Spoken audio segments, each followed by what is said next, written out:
Hola YouTube, my name is Ricardo Lino and I'm a wheel addict. Welcome to the 5th episode of the Out of the Box, this speed skating show. It's in fact, some of you might not know yet, but this is going to be your favorite speed skating show. Today I got a good group. I have like a really strong group. We have 4 French stars and you are going to meet them right after the intro. So stay there.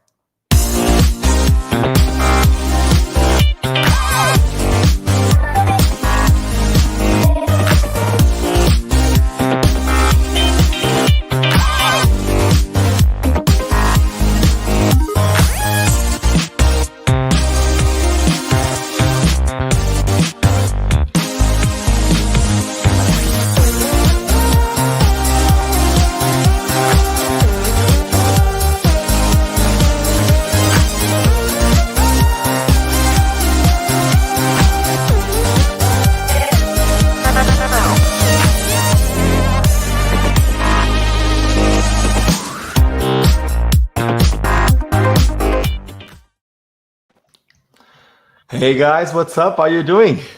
Hey, hello, Ricardo. You ready? It seems like today, being a world champion, it's not even a thing. I have so many world champions here with me. It's gonna be, I'm feeling already weird. So here's what I'm gonna do. Instead of me making any presentation of any of you, it only makes sense that each one of you are going to tell us a little bit more about you. And I'm going to speak with someone that most of the people, especially who's watching this on YouTube, might know. I'm going to start with someone that actually raced against me, but he never saw me because I was way too much in the back. Pascal, can you tell us a little bit more about how you got into skating and why speed skating? Yeah, I started skating in '83, actually. I was 6 years old and doing some rink hockey and some quite skating racing. And then, I followed the road like most of the guys here on this video.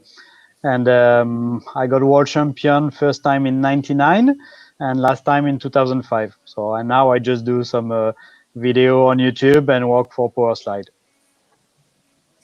Awesome. I know that there's a lot more into it, and there's even other parts of skating that you dipped into, but we will get there in a second. Now, with Vincent, I know that Vincent is doing an amazing job, but I want to ask him, how did he got into what he's doing right now? Why skating, Vincent? How did you got into skating and why skating all this? Why? Because I am a professional inline speed skating coach since 22 years. And in 2016, I passed a diploma degree in analysis and expertise video. So I want to promote and develop my sport to do analysis for all the world. Perfect. That was actually one of the questions that I was going to ask you, but we'll still get there because we're going to talk a little bit more about your analysis, how you do them, if you have any team, all that. We will get there in a second, but just because we're doing a quick introduction with everyone, I'm going to Gwendal right away. Gwendal, it seems like you're fast, huh? How did you got that fast? Because of a lot of coaches, maybe. I started really a long time ago. I was 2 years old, and then I continue. And maybe I was too lazy to be a long distance skater, so I had to go fast. So maybe it comes like this. That's a good excuse. I consider myself lazy sometimes, but I was never good that fast. Now we have the total opposite. Are you not lazy at all? This one goes obviously to Nolan. Are you not lazy, or why long distance? Is he there? Let me see if he froze a little bit or not. Nolan, are you there? Can you hear us? Okay, I think Nolan was having some technical problems with his internet speed, so we might wait a second to get back to him. And I'm gonna go straight to I'm gonna go straight to Vincent. Vincent, Nolan, let us know when you can hear us, or then we're Yes. gonna get back to you. Okay. Maybe it's good that if Nolan goes out of the chat and he can come back, and then we can just bring him back to the conversation.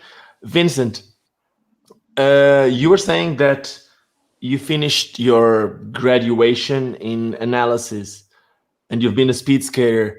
Is that why your YouTube channel started in 2017, and ever since you've been very consistent with what you're doing? And do you do it with a team, or do you do it all by yourself? How does that work?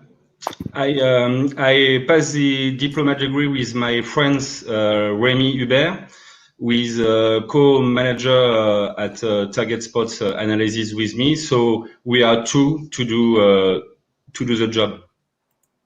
Okay. And now is it?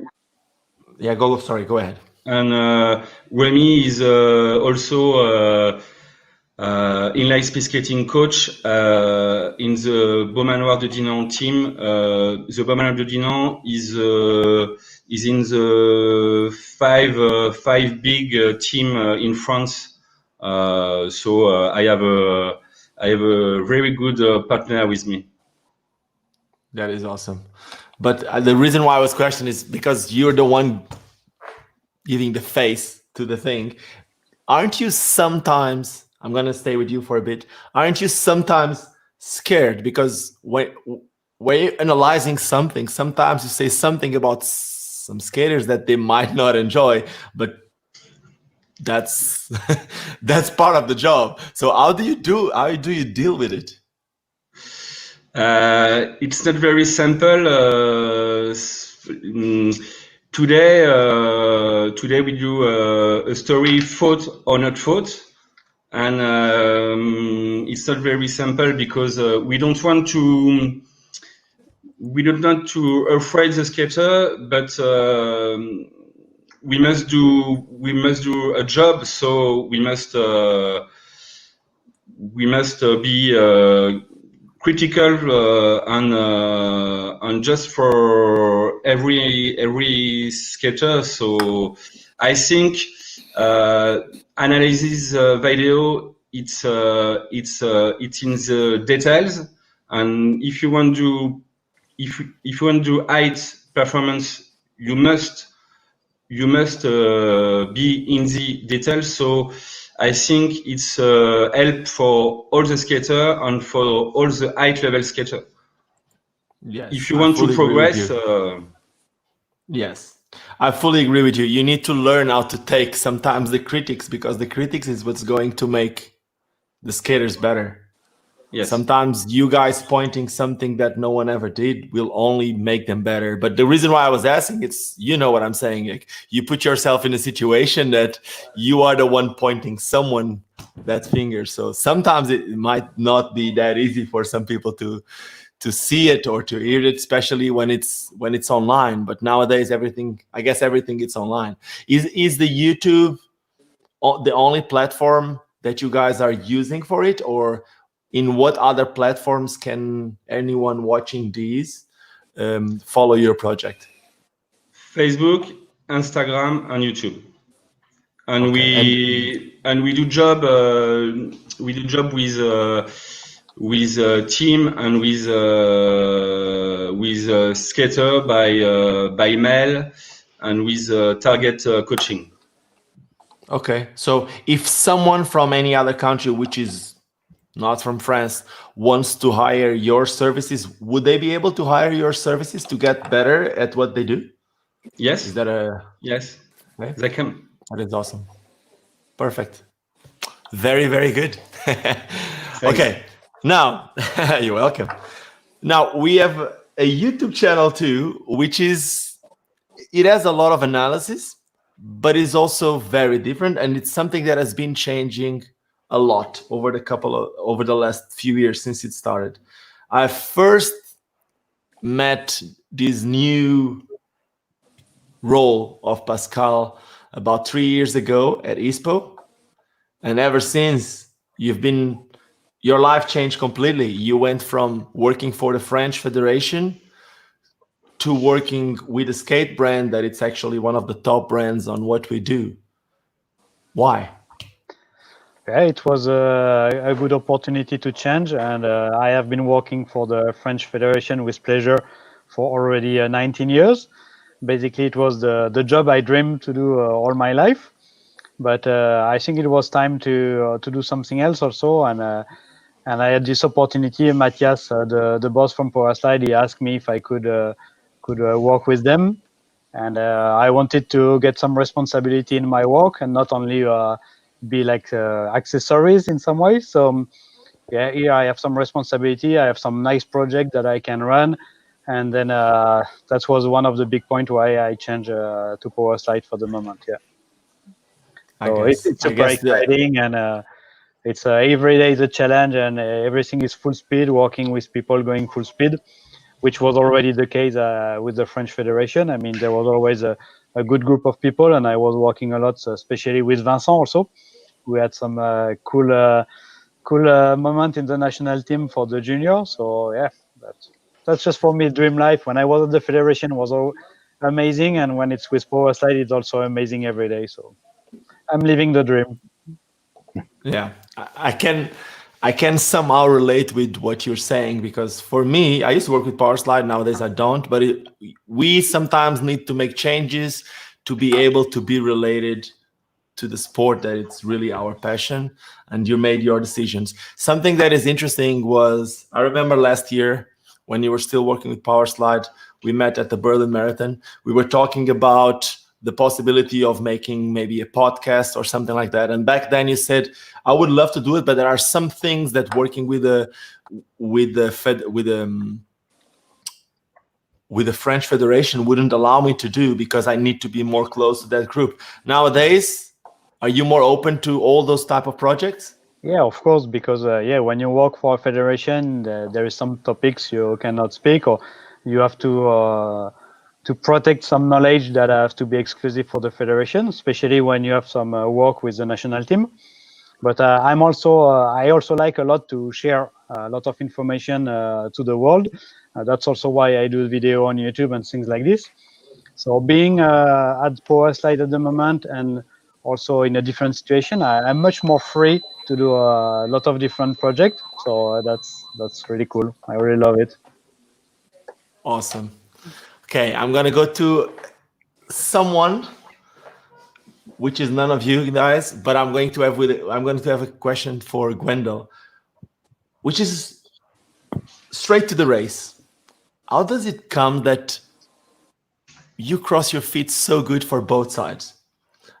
How can you do that on a 500-meter race? Because most of the skaters, they're very good one way, but when it comes to the other side, they're horrible. And was that a risk for you to cross your feet both sides, or it's just something that you do since forever?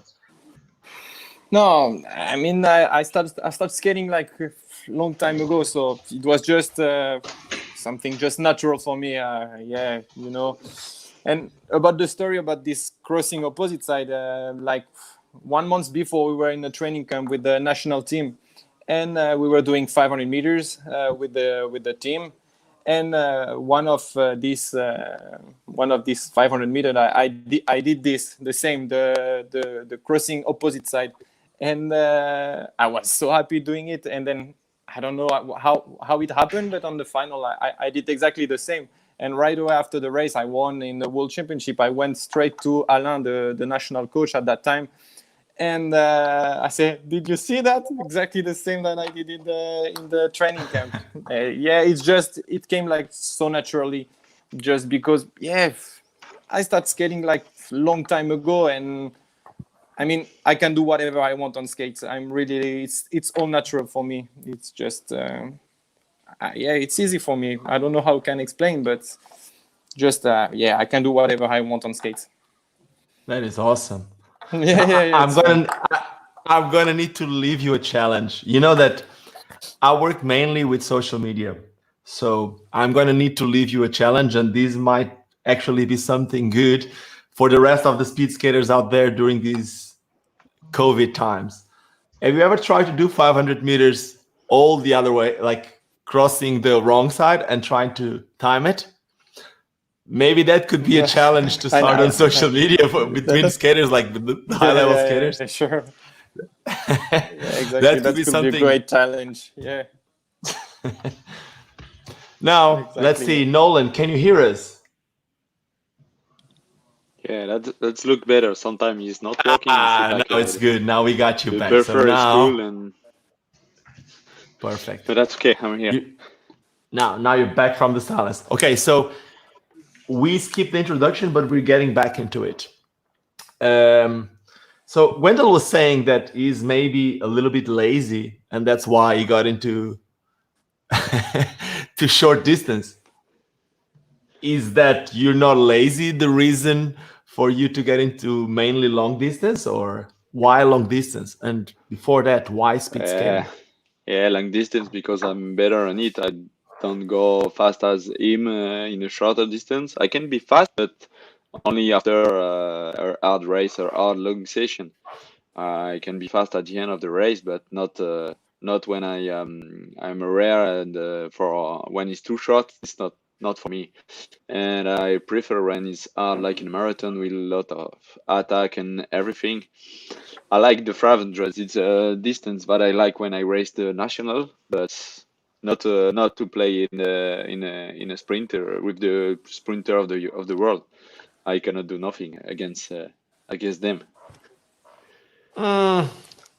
I'm gonna have to doubt about you can't do nothing, but maybe not to be in the first place. I would believe that. But anyway, before I go to the second question to you, Nolan, let me just tell everyone watching this at home, who's watching this live, please drop us your questions in the comments. There's a live chat right now, and we want to bring your questions into this conversation that we're having here.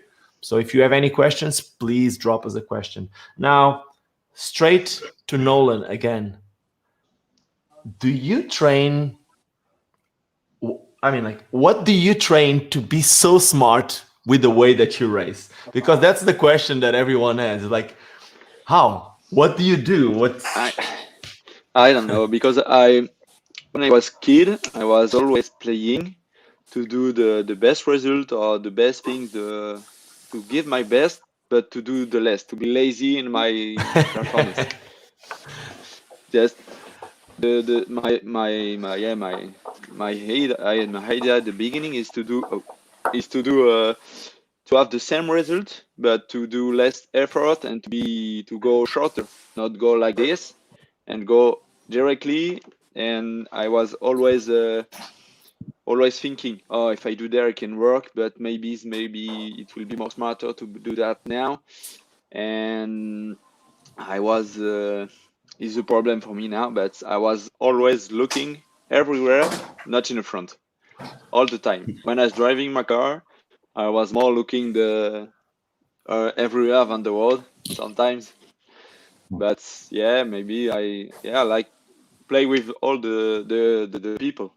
That's one of the part that I like when I race long distance.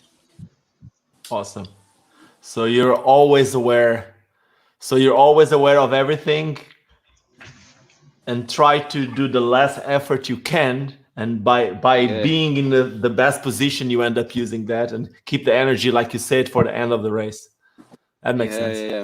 My mathematics, one teacher of mathematics said me for one of tip at the exercise said me, you have to be lazy as much as possible for this kind of exercise, and I keep it and I try to do it all the time during my whole studying life, but it's not working, and that's my way to do the long distance races.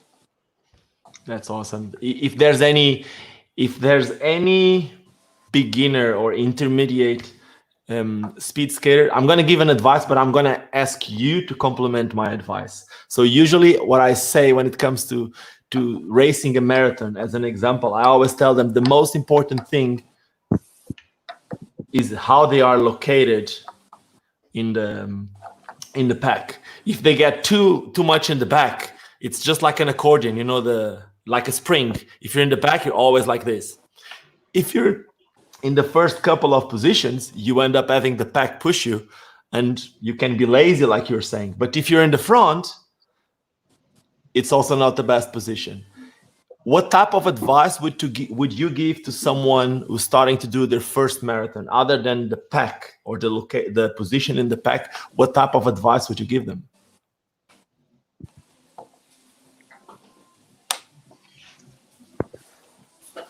Can you hear us, Nolan? Just follow the train. Don't worry if you are maybe the 50th position. Don't worry, somebody will go in front for you. Just follow him, and they will come and go and go and go, and just waiting. It's about knowing how to wait and being lazy. It seems like now to someone like Vincent. Sorry, I've been calling Vincent, but I should be saying Vincent.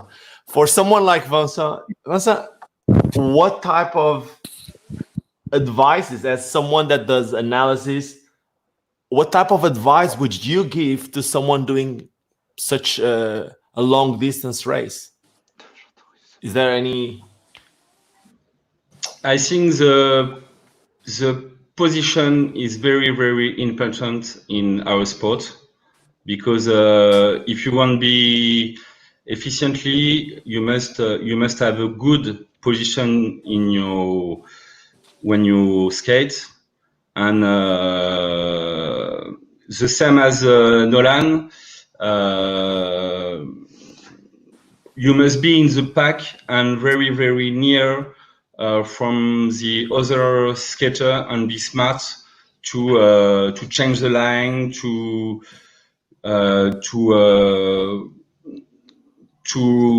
set the economy.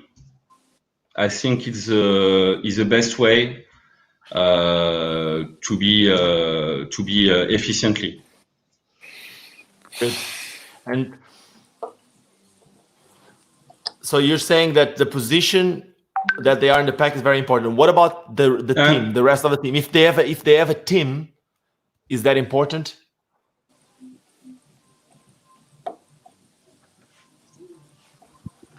The position of your technical position, because when you begin in our sport, often you don't have the good position. If you don't have the good position, you can skate efficiently. Okay, that makes sense. For me, it's a base. Okay. Now I got a question here from Ann Tops. What's the best and the worst thing about racing in the pack, either on track and on the road? And I'm going to ask that to Pascal. Yeah, for me, the best things in the pack is like it's you need the skills, the agility on skates, and when you get this agility on your skate and you're in the pack, then you become like Nolan, and you can just play in the group. And I mean, when you race an elimination, it's almost like he's playing with the other to save his energy and things like this. And when you get this feeling in the group, it's really amazing. It's super playful, actually. From the outside, some people will always say like it's a bit kind of dangerous, or we put us in a risk situation. But from inside, when you're good on your skate, when you can cross both sides, like Nolan explained, like Gwendal tell, I mean, it's just it becomes just a game in the pack, and it's, for me, that's the best things happening in the pack. Playing with the other skater, try to save some energy. This is the best. The worst, I don't see so much worst situation beside having some crash, but we can crash alone also. So basically, no, I don't see any. I see more worse situation now that I'm much more less fit than before. I'm more at the back of the pack, and it's much harder. So it's just the worst part is when you have to follow good skater like Nolan or Gwendal or Felix. Then it make the life much harder. But yeah, still most of the pleasure is being able to move, change line, take the draft of the skater, follow the same step. And this is the things I love to do in the pack, for sure. Yeah. Awesome. Now I'm going to mix your question the question that you were just answering with a question from Gonzalo Abreu that goes to Gwendal. And I'm going to also ask something else to Gwendal, which is somehow connected to this. So Gonzalo is asking to Gwendal, which was the world's winning race, like one of those times that you won the world title that gives you the most enjoyment, and why? But with this question, I'm going to ask you, why do you like to go from the back of the pack in such short distances, like the 500 meters? Why do you like to go from the back to the front? It's somehow related with what Pascal was saying. So I'm going to let you answer all of this. Yeah, sure. We could say that, like all athletes would say that the best world title they got is the first one, but I guess for me it's different, because when I won the first world title, I mean, I knew that I could win, but I was not ready to win. You know, I was on the starting line and I was like, okay, maybe I can win, but I was not ready for that. I think my favorite one was the 1,000 meter in R2, because I was on the line and I knew that I was going to win. That it was for sure, because it was something like, I don't know, it's something that I could not explain. And after I passed the line, I crossed the line, it was really, really short with Pedro Cozil from Colombia.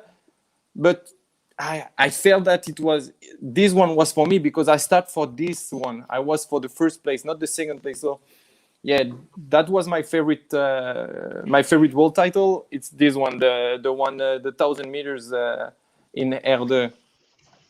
Yeah, and after Awesome. about the racing from the back, it just and about the racing from the back, it's just because I do speed skating just for fun. I mean, that's me. You know, I like to do some pass across opposite side, and just for me it's just racing from the front. That's the way you have to race for win.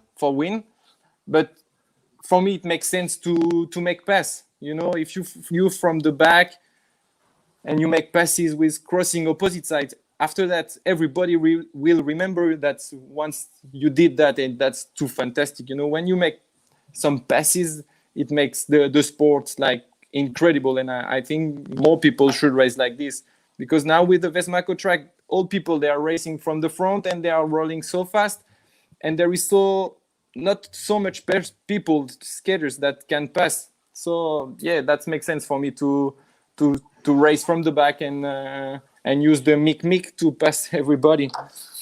And it's actually, I don't know about you if that's the reason why, but like when you're in front, you're somehow just defending your title, but when you're going from the back, you want to get there, and the motivation might be extra too. Yeah, exactly. That's exactly that. Yeah, you have the guy in front of you, and you just want to kill him. You know, you want to pass him as fast as you can. So yeah, for me that makes more sense to pass than just to go in front and skate as fast as you can. Yeah, for sure. If you want to win races, you have to race like that. But that's not my style. There was a race that I remember from Pascal. It was, I don't know if it was one of his first European titles, but it was in around 97, 98. I don't know if it was in Italy or in France, in the track, that you were European champion with a race that you had almost like half a curve behind on the last lap, and you ended up winning just like that. I don't know if you remember that race. Do you remember that race? Not sure. Not sure which Maybe one. you won too many. Yes. No, I don't know, but no, I understand also, like what Gwendal say. Sometimes when we race behind, also it's because we suck at the start, and if we could start better, sometimes it would make our life easier. And I got some problem with the start sometime also when I was athlete. I was very similar style as Gwendal, and I think we had quite of the same quality, and that's one of the reasons I love to see him skate also, because every time I see him race, it's like he make me relive my races. So that's, for me, it's always cool. But I'm sure, he liked to go behind, but I think he would like also to win some starts to make his life easier, maybe in 500. So I guess you're also training your start, Gwendal, to make this life easier, maybe. Maybe Vincent can tell a bit about this. I see him smile a bit also. Okay, Vincent, what's your, as someone that does the racing analysis, including the race that Gwendal was actually talking, I think we've seen the analysis of the race that he was talking. What's your view on this? It's complicated for me because I was coach of Gwendal and Nolan when Gwendal and Nolan were young. Because I am coach in Brittany, and Nolan and Gwendal grew up with me when they were junior, and I am fight with Gwendal because I think if you are too far, it's very, very difficult to overtake the other skaters. So I think with the Vespaco track, and the track wasn't parabolic, you must start first. Okay. Now let's see what the other. We have a question here from Adriano, and let's see. What's your view on the today's almost exclusive on Vespaco tracks? Did it took out some technical skill? Looking back, was good or bad to our sport? Remember 3 pistes and 3 different tracks, and the excitement it was. I can make this question to Nolan.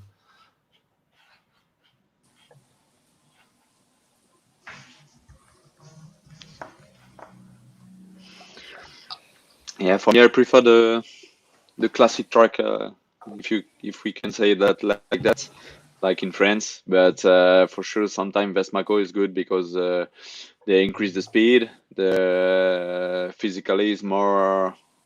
It can be more hard, but for sure for the show, it's better to have some difficult things in the track, not like all the track. But I remember the 2012 World Champs in Ascoli. It was incredible because it was a Vespaco and parabolic track, and they make it more spectacular for the race. We can, the final of Gwendal with Munoz, Kozil, and Matthias Schwarz is always unbelievable to watch this race because there are 5, 6 overpassing from Gwendal, Munoz, Kozil, and Schwarz. They pass everywhere. They try every time, and I make it more beautiful for sure. I prefer that, but that's a game now. It's changing, I hope, with the according of the World Cup to do some World Champs in parabolic track. I wait in the next World Champion parabolic track. Okay. and to Gwendal, what's your view on the Vespaco tracks? Yeah, for me the problem is not Vespaco track.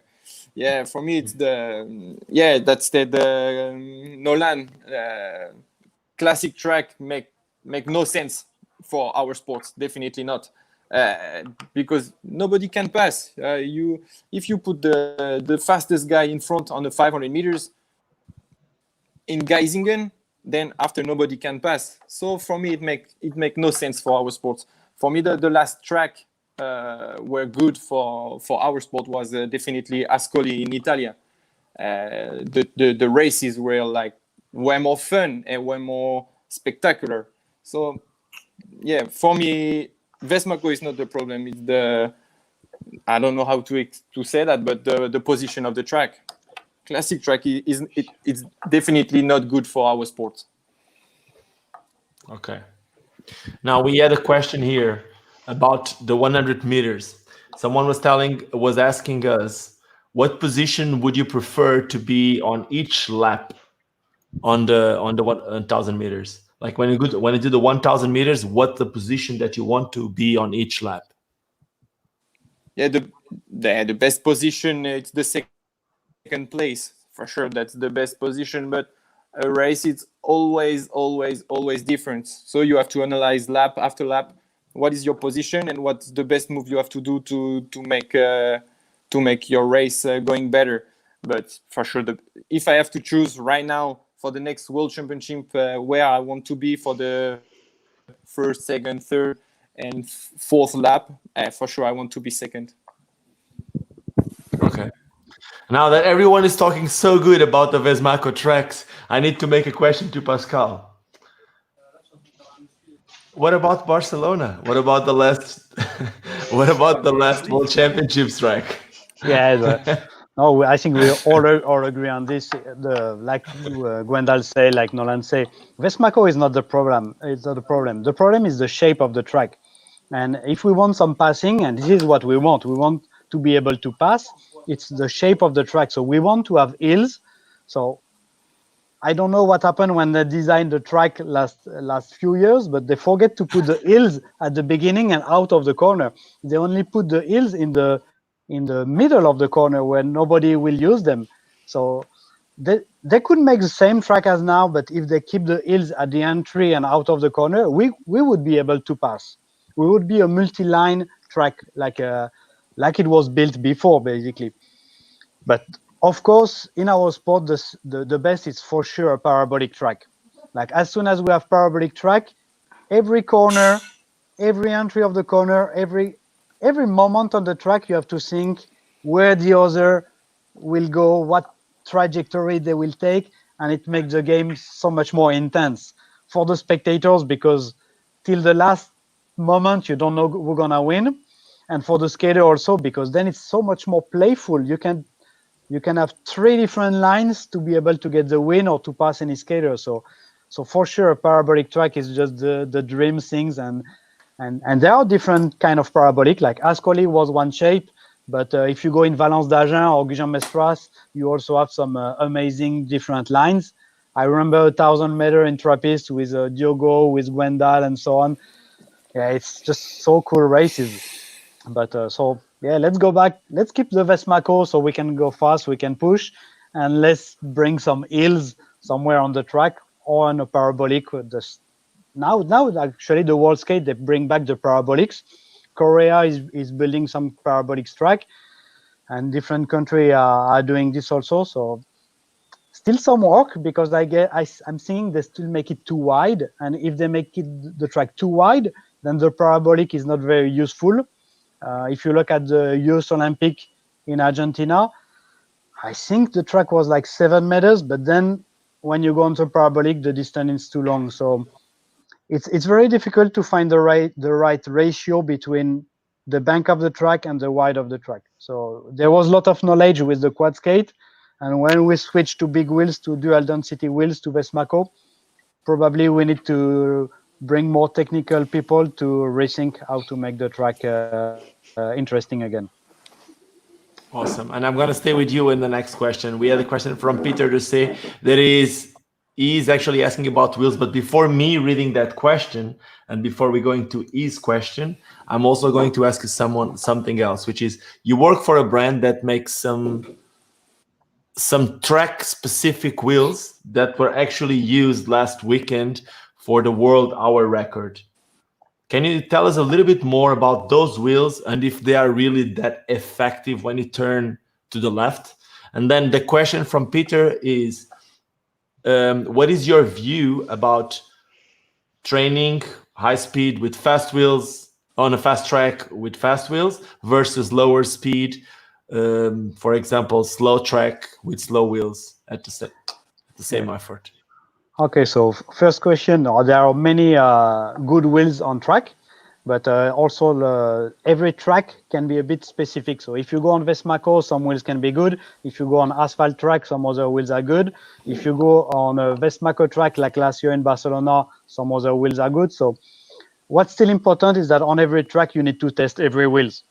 So I'm not telling one brand is good or another is bad. Like every track, every good skater, they need to test every wheels to make sure that they choose the best wheel. So Felix, for the record, he chose the Propel because he wanted to invest in the quality of his corner. He really worked out like to reach 200 laps, which he did, and So it was 400 corners. So he wanted to give priority to the corner, and he chose the propel because of this. And if you see the tactic, he starts super regular race, and when he starts to be tired, he really builds the speed in the corner and almost roll in the straight line. So he really invests and used all the propel effect for this event. And the second question, I already forget what it was. Well, let's read it again. Yeah. Do you have a view with training high speed, fast track with fast wheels versus lower speed, slow track with slow wheels? I don't really understand a lot. Yeah, it's like, of course, when you train at high speed, it's helping a lot in the training. And that's why, for example, when I was training, I was always putting a lot of quality, especially when I had to train for World Championship. I was trying to go as fast as I can. I put priority to the quality and the high speed compared to the quantity, which would bring a little lower speed. So it's already what people are doing now with high and low intensity training. But for the sprinter, you have to train to go fast. So if you train on a fast track, that's an advantage compared to going on a slow track.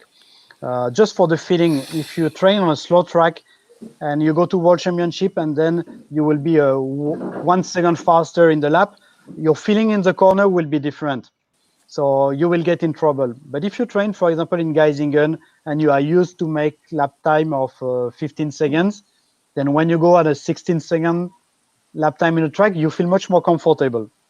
So yeah, for me, I always give priority of going fast, full speed, and highest speed as possible. We are racers, we are competitors, and we just want to go fast.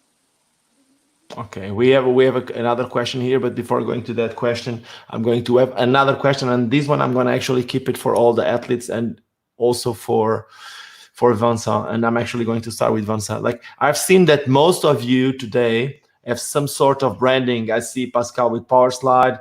I see Nolan with EO. I see Vincent with his own branding in the back. And it doesn't really matter with what brand you are at the moment. But my question here is actually, how much influence does the sponsors that you might have actually influence on the way that you choose your wheels? Because sometimes if you're connected to Matter, or if you're connected to any other wheel brand, are you going to need to use those wheels even if you know that they might not be the best wheel for that? And the question for Vincent is, how does he deal with it? Do you have any skaters on your team that need to use certain type of wheels and they know that it's not as good? How do you go around it as a coach? I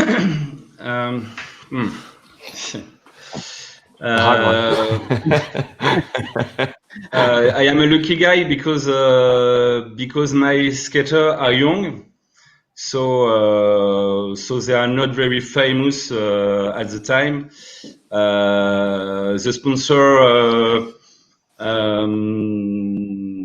let them choose the best wheel for the European Championship or for the World Championship, so they can change and don't use the sponsor wheels. Okay. It's but I think on the track at this moment, MPC and Bond have a little advantage, I think, with Matter. You mean? But I know that Pascal work very, very hard, and I think Matter wheels can develop and grow up very, very, very, very fast. And maybe in 2021, the best wheels on track maybe is Matter wheels. So okay. So awesome that he said that, because the question goes exactly to Pascal after, because I know for someone that doesn't know, Pascal is actually now in charge of the speed skating project for Powerslide. So as someone with that role that came to actually cover the position of someone that actually did an amazing job, we all know Scott did an amazing job, and we actually said it on the last show with the German team. What is your position if your skater wants to use a wheel And as Vincent just said, like there might be an advantage on another wheel, but we have someone. They all want to be world champion, but if the wheel could be a disadvantage, would you be okay for one of your skaters not to use the wheel? I don't know. I've never been in that position, so I don't really know. It's a question. No, Ricardo, the answer is super easy. Like, we love to skate, we love to go fast, and whoever coach or brand or anything, we have to let the skater have the fastest material at the moment. They train all year long to get the best in the world, so there is no reason that they don't get this opportunity. I mean, we have the chance to have some choice in material. MPC is very good, Matter is very good, Bont is very good, EO Skate is very good brands, and it's a competition also between the brand and between the skater. I know. And it's a world championship. In Barcelona, the code-wise was amazing. In the year before, maybe the MPC was better. So we have to let the skater use what they feel the best for. Sponsoring has changed compared to in my years or even 10 years ago. Now, when you want a sponsor skater, you don't want only a guy who can win with your material. You also, because one day or another, there is another brand who will be faster. What you want from a sponsor skater that is able to help you, to give you feedback, to make your product better. So this is, for example, what Felix is super amazing for. He can test. He's always the first one to test, to give feedback. And this is what make the products go faster and faster. So yeah, and then when it's the moment to use the best material, they have to use the best material. So for sure, sometimes you can have a skater from Powerslide team using some MPC in some race, or you can have skater from AO Skate using some Bont wheels in some race, and it's all fine. They win, they deserve this right, but they also do some background job. They give some information to their brand to make their product better, and I think at Powerslide we respect this.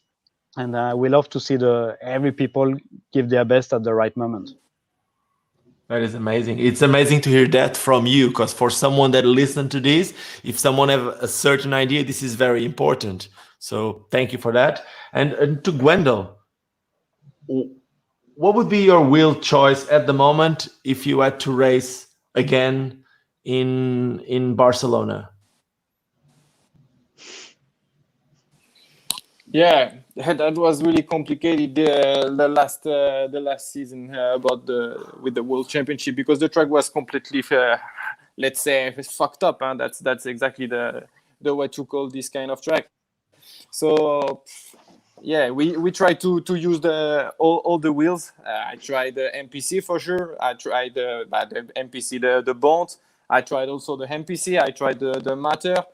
And also the Labeda I tried. So, but no one was working. The only wheels working was the Matter. Working, I say working. Okay. Yeah, for the like wheels, normal wheels. Yeah. It was So something completely different. So what I have the chance with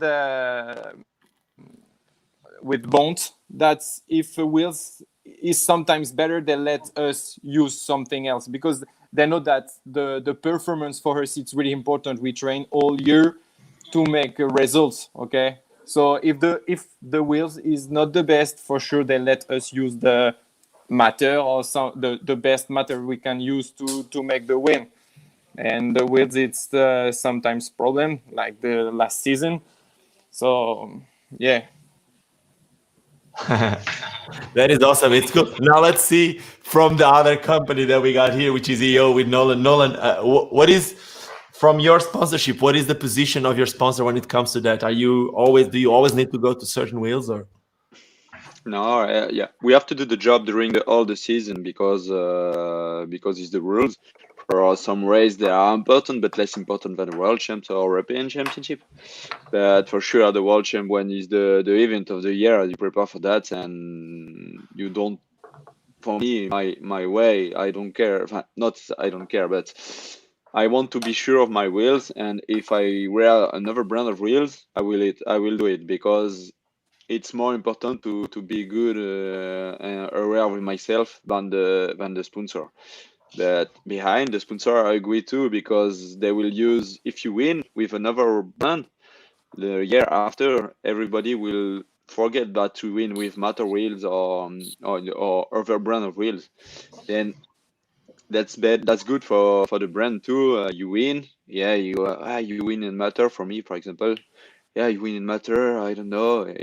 We don't care because after the winter of the next season, everybody will forget because you will wear maybe a rainbow jersey or you will have a podium or everything, and the brand will use it.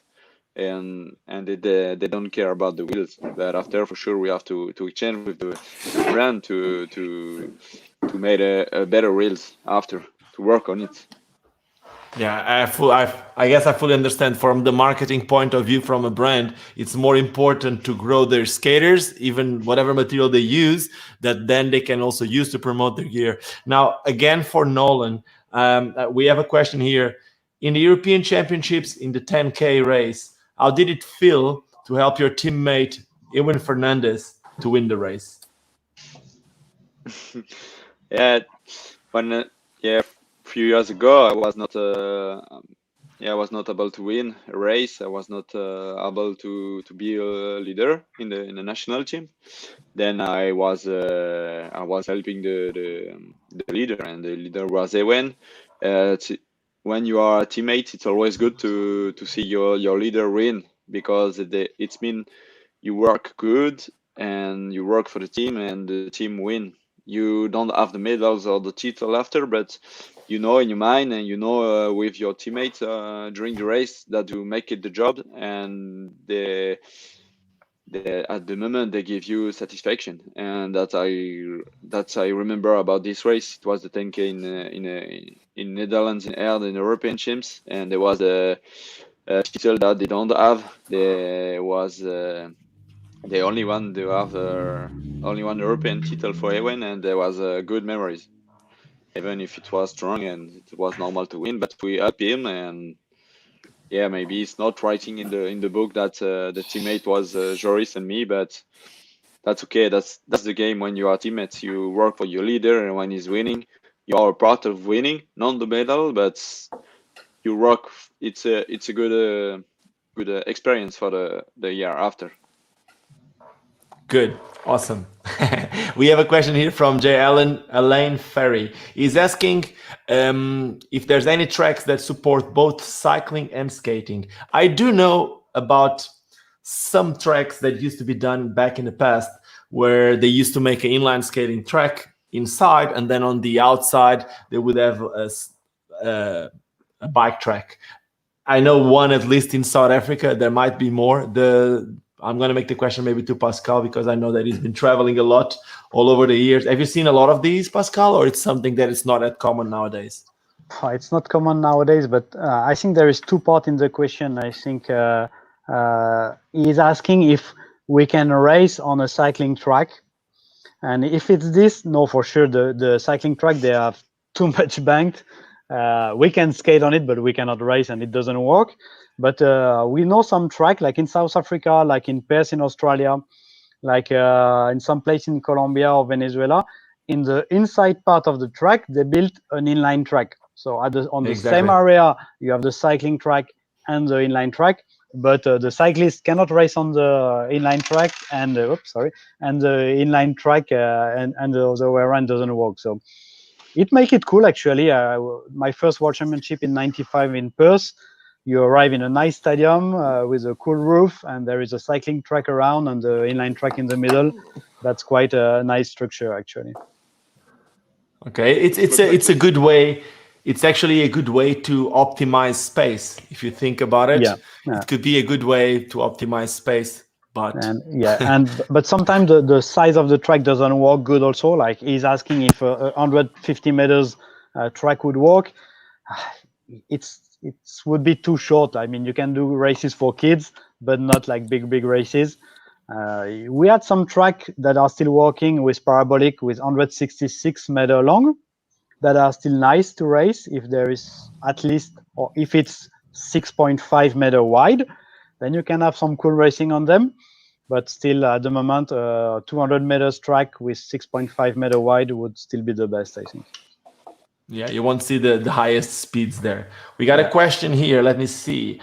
how to prepare yourself mentally before going for a competition and what is the right approach, how to handle the pressure. I'm going to go to Gwendal and let this question be for Gwendal, because it seems like he's one of those in the pick. So Gwendal,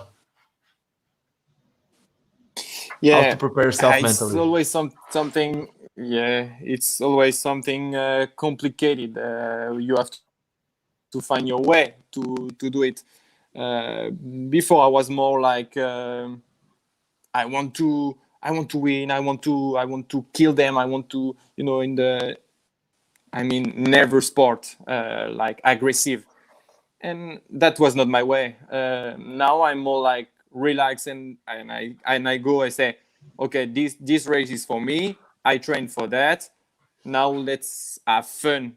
So that's how I go on the race now. It's to prepare mentally. I say, okay, I work all the year for this race. This race is mine. Now let's do the job and let's have fun. Boy. Good. And now we gotta it does make sense what you're saying. It's like you train the whole year for it. When it comes the time, all you can think of is like, let me enjoy what I've been training for. So it makes total sense. Now we got another question to Nolan, which is Nolan, in any long races, when the pack is going to attack, how do you keep yourself in a recovering and not attacking every time and being in the same elite pack? I mean, it's like when there's a lot of people trying to go, how do you choose to which one you're trying to go or not? Yeah, most of the time we race with the team. Most of the time I cannot go at every attacks. If there are attacks every 500 meters, I can do it. I'm not a monster. But with the team, normally you can take one, two. There are 3 attacks. I take 1 or 2, and the other take 1, and everything. That's how it's working in a marathon now with the team.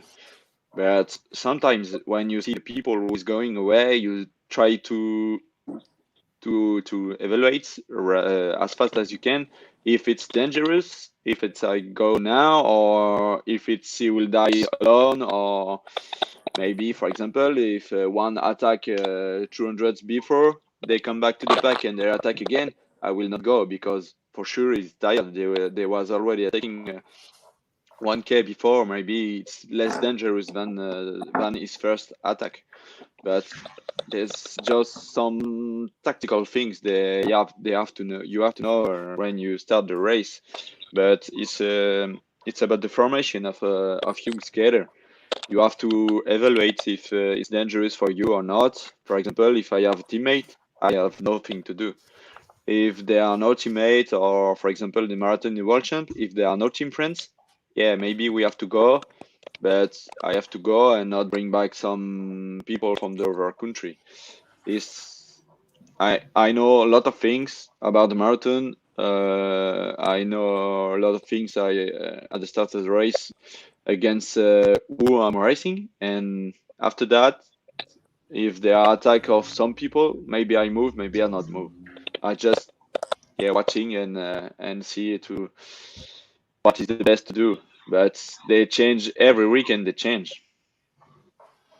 It's nothing's fixed. And for someone like Vincent, as a coach, how do you choose who's the one that it's going when those attacks happen? And how do you choose who's not going? How do you choose your captain leader, your team leader? You must know the advantage and the default of all your skater. So you work your tactics with skater for the skater must be Active, comment tu dis, Pascal? Active. Yeah. It's gonna be the same. Must be active in the strategy, because all the skater are one goal, the team victory. So you must engage all the skater for one goals, for one tactics, but maybe if the race finish by a sprint, you are one or two sprinter, you can win the race. If the race is an échappé broadcast, c'est ça? Breakaway. You have 1, 2, 3 skater can win. So you begin the race with a strategy plan, but the race is in a move it's very, very complicated. So you must have a smart skater as Nolan and as Gwendal to have a feeling in the race and choose a good decision at the good moment. We have not yet as the same in cycling, so we have to have a feeling. We have to have to do the good choice. So you must have a smart skater and intelligent skater. I think it's the best. Okay. Basically, you're saying that the races are obviously usually way too unpredictable for you to tell you to do that, but you can work with people to give them the tools for them to know how to act depending on what happens. Something like this, right? Yes. With target, we do a lot of data in race points, marathon, elimination race, to know the different strategy of the opponent. So the skater that we coach can adaptably his strategy with the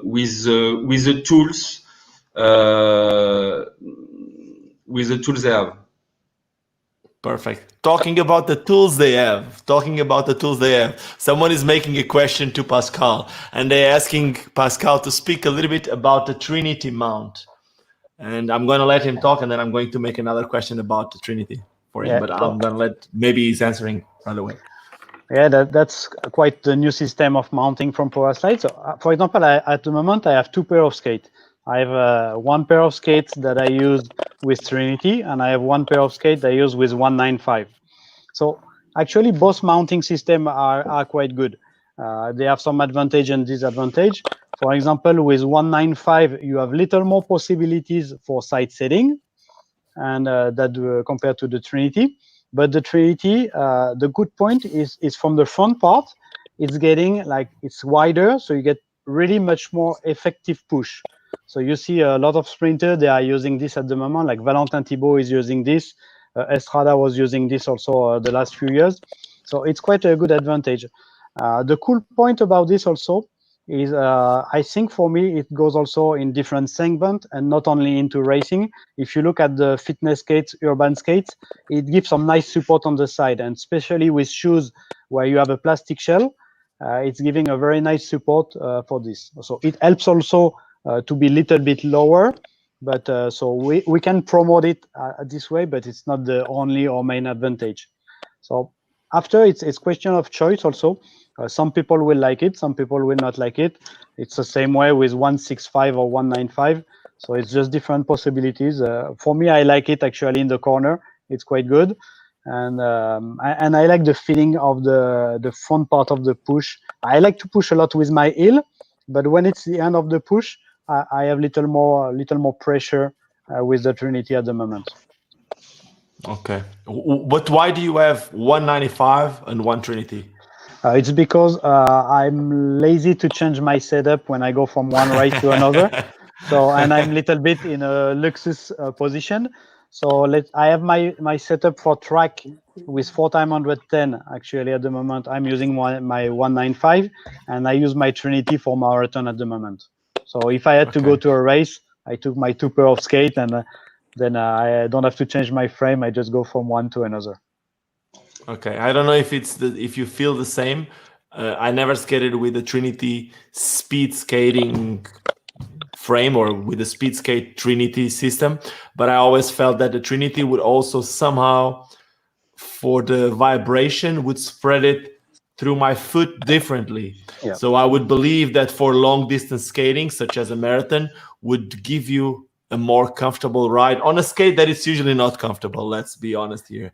Speed skate is not made to be comfortable. It's made for high performance. So yeah, that's true. It's a little more comfortable, but let's say here we are mainly a racing specialist, and I'm not sure they have like ideas of what is more comfortable skate. I don't know how often maybe Gwendal or Nolan skate on a pure urban skate like Next and so on. But yeah, so the comfort feeling is different between speed skater and other segment of skating. And for me also the carbon feeling with a strong 7,000 aluminum frame is still super comfortable. And also at the moment, most of the wheels with the big wheels under 25 millimeters, it brings really a lot of comfort into skating, I think. awesome. We have a question here also for Gwendal again. Gwendal, in 300 question for Gwendal. In 300 meters race, would you like to sprint from the beginning, 300 meters, or wait for your preferable distance to sprint and tell us which this is? I don't know if he's talking about the 300 meters. Which lap would you prefer? I think it's not the 300 meters that he's talking about, because 300 meters would be a full-on race, but maybe means the last 300 meters, maybe. Okay.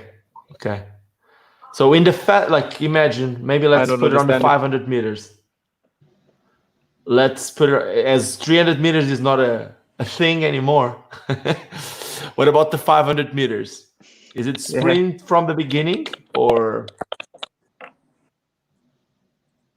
is there a part of the race that you try to go faster? Yeah. I'm not sure if I understand the question, but for 500 meters, it's I'm not sure if I understand the question, but for 500 meters, for sure you have to start from the beginning, full. There is no way to wait. But I have a problem. It's my start. My start is really, really slow compared to some really strong athlete like Estrada or a lot of them. And so yeah, if I could, I would start from the beginning, straight in the front, and then keep fast, keep going, and turn left and see what happened at the end. But yeah, my problem is my start. So I start from most of the time from the last, and I have to pass. And that's the way I race. So if I could, for sure, I will start from the front and go hard from the beginning.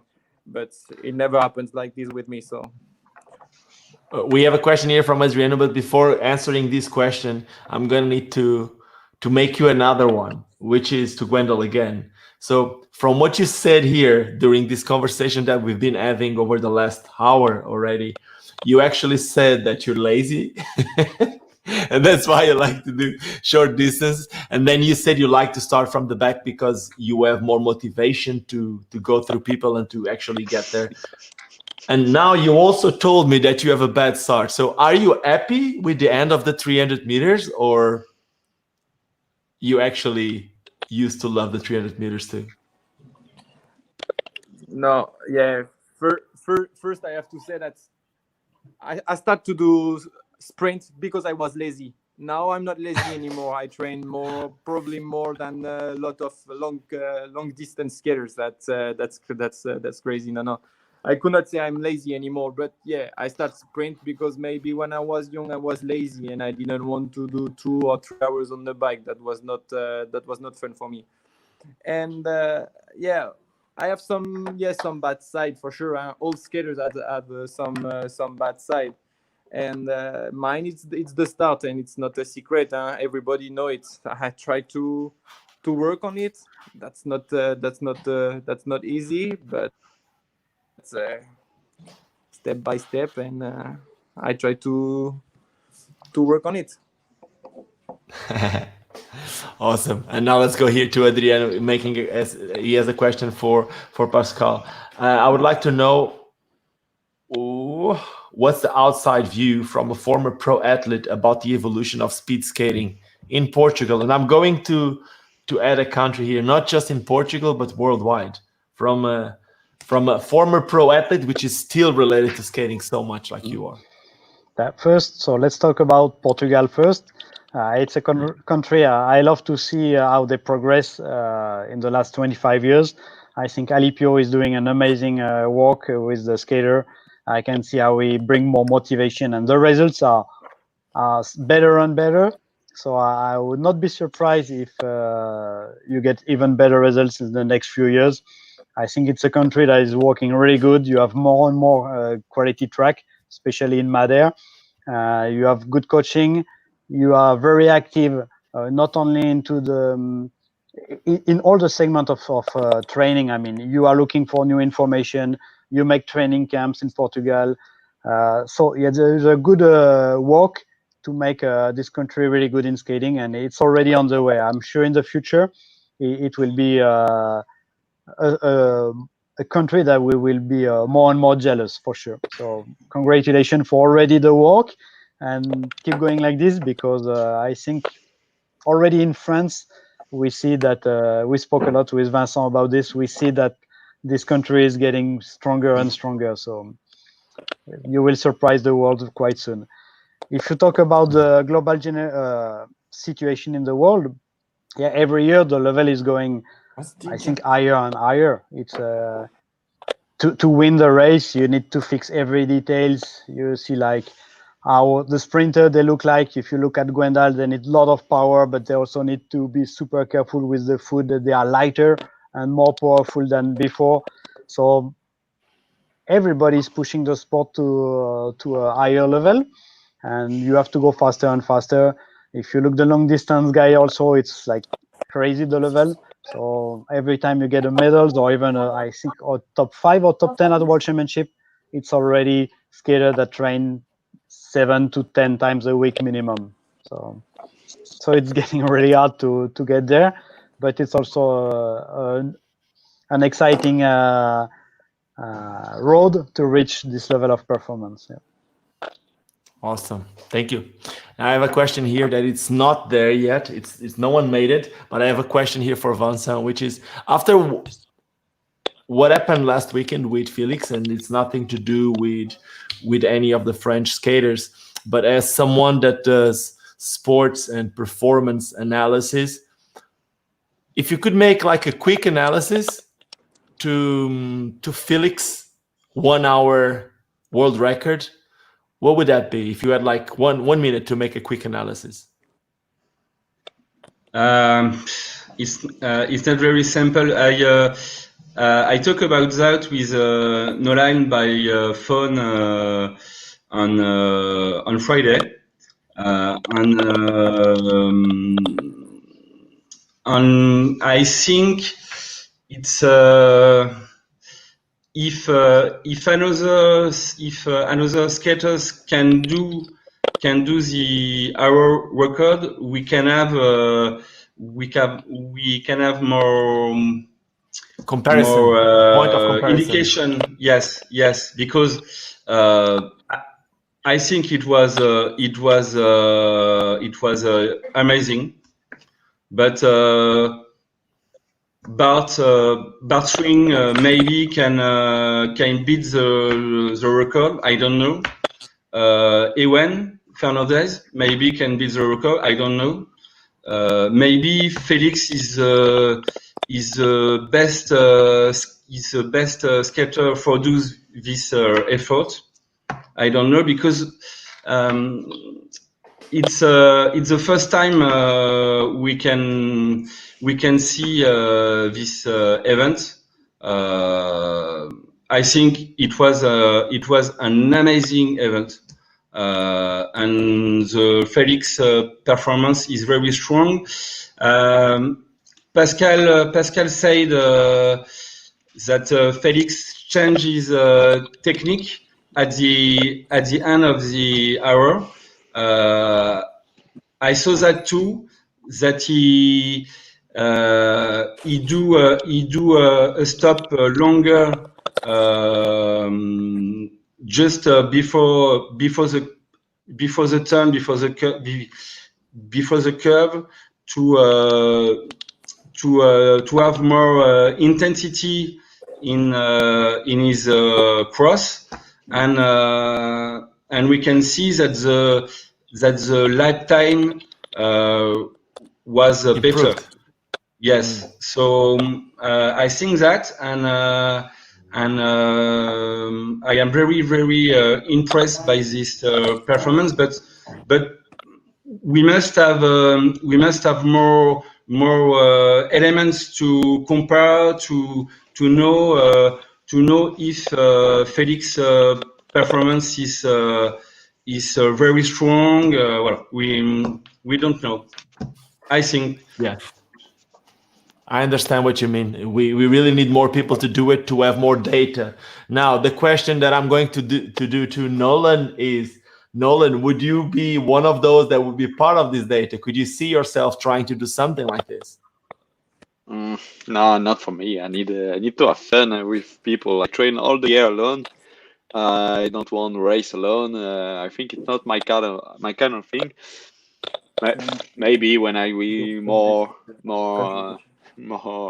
with more age, more old, but I think it's not for me because it's track races. I'm not the best on the track, and maybe that's why the record can be broken by other people because the league is very strong.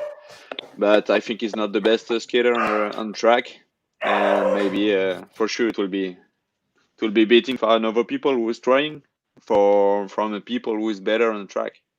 But for me, I think it's not good because it's a track, and I think the one of the problem is you have to go on the fastest track in the world, and it's Gazigen. And for me, I don't like Gazigen. I don't skate on it like from maybe 4 or 5 years because for me it's a boring track, fast, and no passing, nothing to do, and to be alone on that, not for me. Okay, good. Now we also have a question here from Pragati Vatkar. How do you keep yourself after you defeated over and over, even if you gave 100% or tried hard? I guess that can go to each one of you guys. You guys have all been athletes, and I can start maybe with Pascal. How do you deal with not winning sometimes after training all year and then the results don't show? Yeah, for me, it's quite easy. The first things we see from the champion like Nolan, Gwendal, or the champions like this, or me in the past, first we see that people will win. But let's say I win 8 titles at World Championship, but to be able to win this 8 title, I lose maybe 300 races before. So you have to accept this moment where you get defeated, where you lose, and not taking this like bad. It's a good opportunity to learn something, to find what you did wrong. And that is, for example, what Vincent is always doing with his athlete, is just checking what went wrong, what we can do better. What also from the good moment. I mean, when you win, you also try to find out why you win, and find all these good moments or good action that you choose. And so being defeated is part of the process. You know, when you start racing, you know you're not gonna win every race in the year. You're not gonna, otherwise that would be a bit too easy. But or maybe some skater like who were much more talented, like maybe Montia or Shad, they were more in this feeling. But I think for, let's say, 99% of the skater, you know you're not gonna win everything.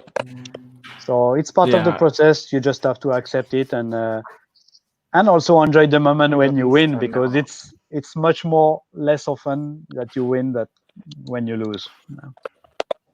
Yeah, I guess everyone will understand that, because there's no one that will win since day one, usually. And Unless you're the first one doing the sport, but it's been a while. If I can add a little something, it's a little bit linked to another question we had before about the psychology. Before, like about the pressure.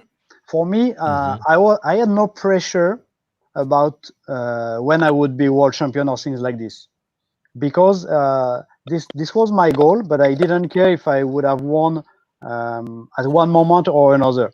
I was in the process that I wanted to reach this goal, and I would always give my best to get it. But I was patient enough to be able to wait, and I didn't have pressure. I say, if I don't win today, then I have another race the day after, and then another day after. And if I didn't win 1 year, I know I would have more opportunity the year after, and so on. So it was more about the process and what you have to do to get to your goal, that putting pressure and feeling this pressure at the start. Awesome. We seem thank you, Pascal. We seem to have people from Colombia watching this. So the Bolivar Skate League in Cartagena, Colombia, sends a big hug to all the participants and to all the beautiful people of Portugal. Muito obrigado. That's how we would say. I think the French would say merci, right? Merci, gracias. Let's see, we have a couple more questions here, and we are already going for 1 hour and 22, so I guess this is going to be our last question. And hey, Gwendal, the video you posted 2 months before, it was best motivational video ever seen. How did you get inspired to make that video?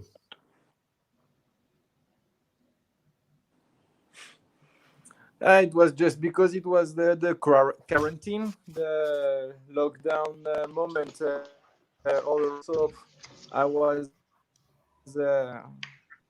know what to do. I twice a day, but I had nothing to do else. So I wanted to say, okay, let's do something, inspire some people, and then I tried to make a video, and I really enjoy to make this motivation video. I got a lot of feedback and a lot of happy. Awesome. So now I guess we're coming to an end. So I'm going to ask if any of you what are your last words, but before that I want to ask each one of you, where do you guys see skating in 5 years from now? And I'm going to start with Vincent. Where do you see skating 5 years from now? And your last words, please. Can you repeat the question, please, Ricardo? I'm sorry. Sorry, no problem. I was actually like, where do you see skating inline speed skating in 5 years from now? I don't understand the question. Like in 5 years? In 5 years, what do you think it's going to be different in speed skating? Is everything going to be the same? Something is going to be different? In 2025? I don't know. We talk about that in the show. I think if you have a parabolic track for the World Championship, it was amazing for our sport, because we need spectacle. We need spectacle. So I hope that the track,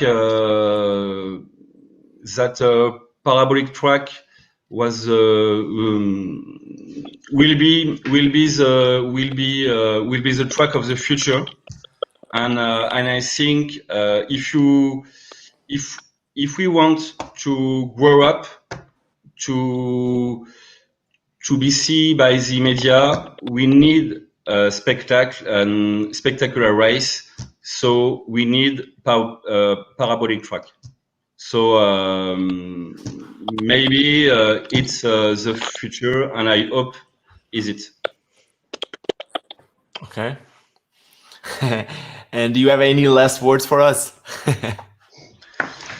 Thanks for the invitation. Sorry for my poor English and for the stress. See. No, we're all Oh, here. It's the whole idea here is to speak about skating, and we don't always speak English. Like my English is not the best either, but we're all talking about an universal language, which is the passion for skating, and that's all it matters. Yes, I know, but my accent is horrible. So, No, it's good. No, one word. Stay safe. Stay safe. Stay strong and go skate. We love to skate, so go skate. And I hope we have a competition for our sports in a few weeks because we need that and go work and go skate. Awesome. Thank you, Vincent. We're gonna still keep going, and we go back to Gwendal. Gwendal, I guess the question that we had before was about the 500 meters and not the 300 meters. When do you like to push the hardest and all that stuff? The question that we had before, remember, that we didn't understood, it was about the 500 meters. And then after that question, I'm going to ask you, where do you see skating in 5 years from now? Yeah, but the answer is still the same for the 500 meters. I answer that for 500 meters a day, the best you can do is to start first and then to keep going and turn left, and that's the best position. But my problem is I have problem with my start, so I try to do my best. But the best position for sure. And if I have to choose right now, it's to start first and then to go hard and turn left and finish first. But it's not. Don't let anyone pass you. Go first and let anyone pass you. No, right, exactly. Exactly. And after about where I see the inline skate in 5 years, let's say like this. I think we did a mistake the last 10 years about the classic, the banging track. And if we don't change this as soon as we can, I think that's not gonna be good with our sports. First, because how said Vincent, we need show. That's now we need show. That's how it works. If we don't have show, the sport is going to die for sure. And I think we also need that's really important. That's my point of view. I know a lot of people are not agree with that, but we need regulation on the brands. We need because every kid start and the material is so expensive. Wheels cost too much money, and that's not possible. We should not continue like that. We did a mistake last year, and that's not a problem. We have to take responsibility now and make the change for the future. Because if wheels, a set of wheels could cost you 200 euros, how parents can continue like that? It's impossible. So that's where I see the sport. If it is that if we continue like that in the 5-10 years, the sport is going to die. That's for sure. That's my point of view. That's what I think.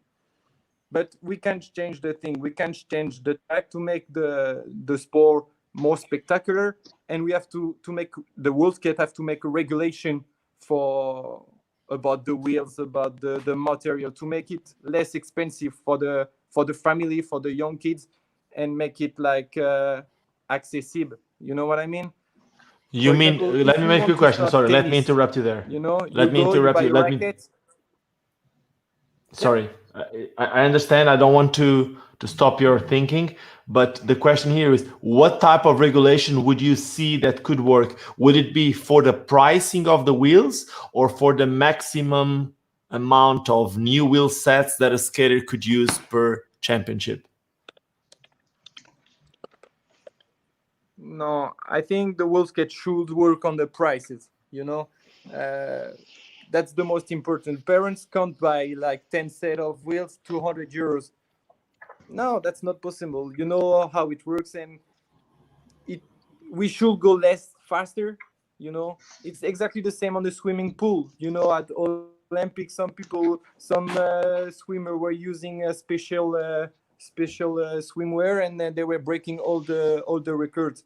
And we should go less, faster, and the wheels will cost less money, and that will be better for every people. Okay. That's for sure. That's cool. It's a way of thinking that I never thought, but I'm going to use that, and I'm obviously going to go to Pascal right now because we're talking about someone that is actually trying to work on the performance nowadays of the gear to get better and better and better. And as we all know, new gear costs money to develop. So, Pascal, how do you see this change happening, or where do you see skating in 5 years from now? Yeah, skating in 5 years, like in my dreams and in reality, maybe it will be different. But yeah, in my dreams, of course, I wish we would have more parabolic. Of course, I wish also, like Gwendal, that the material costs a little bit less. And there are some solutions like this. It's not only about going as fast as we can, or it's going about as fast as we can, but the material is important. The best skate my favorite skate was actually a 4x 100 millimeters, and with a simple density wheels. So yeah, if we want to go to cheaper material, like Gwendal say, it's an idea I already share to many people, and I'm agree on this. If we could make cheaper wheels, we would have to go on maybe one density wheels, or maybe on a smaller wheels to a championship. And in my days, one set of wheels was about €100.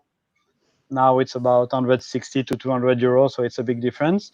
And when I was racing 20 years ago on my 100 millimeters with a simple density matter wheels, nobody was telling me I was slow. And everybody was already impressed by the speed. And going faster and faster on a track doesn't make especially our sport more impressive, because now we are almost making we could get a ticket for going too fast by the police. And by this, we have no more passing, because we just go too fast. So we go too fast, and then the track looks too small. So one of the solutions would be to make the skater maybe a little bit slower, and so the track would become more attractive also in one way. And like Gwendal say, and we already speak about this, the Swimming Federation had the courage to go back to a more sexy swimming scenes than the fish swimsuit. The Formula One is limiting the speed since many years. They could go much faster than what they do, but to get security, to get under control, to keep little bit the budget, they do this. So I'm for sure I would also like to see some track racing, little bit more accessible for the people. So More regulated. The more thing is, for regulated. you, And for also you for the working, industry. Also for the industry, it's a nightmare, because when there is so poor regulation for the skate, the industry have to create thousands of molds for different size of skate and so on, from the kids to the senior to the master and so on. So if it was more regulated, it would be more simple to create mold for producing skates, and it would be more accessible for everybody. And it's an amazing sport. It's super spectacular, and so that's one point. So I'm really agree with Vincent and with Gwendal on this. If I had to add something from my personal opinion, also is like, we need people to use the social media, to use YouTube, and I see more and more skaters doing this. It's the best way to promote our sport. I think it's the future. Waiting for TV to show our sport is one point, but what you do with out of the box, and what Joey Montia is doing with his channel, or Felix Reiner, I think it's important also to do it. We are free tools to promote our sport. We need to learn the skater how to use it now. awesome. What you said here is actually very important, because what happens is when we let the TV promote our sport, we don't have control on it. And the only way for us to grow the way we want, it's by us controlling our image from the beginning. And I'm pretty sure you know it. And working with a brand and working with your own YouTube channel, you know exactly what I'm talking about. Yeah. Nowadays, you don't need anyone to promote you the way you want, because you can do it yourself. And this is very important. And obviously, it's the only reason why I'm doing this right now. Yeah. I've been connected to speed skating for way too long. And the only reason why I was invited to do this, it's because of what I've been doing also with my YouTube channel. And this can happen with everyone. And it can also be a way for people to be related to the sport for the longest period of time. Now, for you too, I believe that it would be very, very hard as someone who work for the brand, try to develop new products until there is some regulations. You could never come to your boss and say, okay, now we're going to make a slow wheel. It would be, I can only imagine, it would be impossible, because as a brand, like now we're going to make a slow wheel. No, I have no would problem. be hard. It's not going to be a slow wheels. It's going to be the fastest wheels possible with the regulation that everybody has. I know. But no what I'm problem trying with to this. say is that without the regulations, exactly. it wouldn't make sense to go back. Yeah, exactly. Without regulation, we have no chance for sure. Yeah. Nolan, where are we going to be with speed skating in 5 years from now? Yeah, for me, I'm agree with the guys with about the track, but for me, the future of inline skating is the marathon and the laser skating, because it's like in running. It's not all the star who's making the job. Is the people who's buying a lot of shoes behind, or the people who's just running on Sunday. For me, we have to go pick up all that people and make it to the skates. Not only speed, but all the skate that we have in all our federation. And for me, the best way for it is to go in the city with marathon, with a lot of classes in a city, in center city, like a big event with Berlin or in all the city all around the world. I think it can be good. In France now we are selling a lot of skates because all the people don't want to take lot of people don't want to take more the metro and the bus because of the COVID, and they are looking for skates. And I hope in 5 years we're surfing on this wave to develop our skates and to have more people who are skating, who are practicing the skating, and not maybe the inline speed skating. But yeah, sometimes I don't understand why people don't know inline speed skating, because in all sport we do races. On all sport we try to be as fast as we can, and not inline skating, even if lot of people skating in the city. But I hope it will change. But for me, it will change maybe more than the marathon, when we go race and show the inline speed skating to the people in the city. What you said here is actually very important. I had this conversation with someone a couple of weeks ago, that when I first started speed skating, I live in a small town called Sines in Portugal, and we still have a track which is right now in really bad condition. But when I first started, we didn't have a track, but there was a lot more races in the city, and the races weren't just for speed skaters. They used to make, and I guess that was happening everywhere, all over Europe in the early 80s, which they would make races in the middle of every town would have like a speed skating race every now and then, and everyone could compete. So that would showcase the sport, which is what you're saying with marathons. But it wouldn't need to be a marathon. It was just kids being able to compete.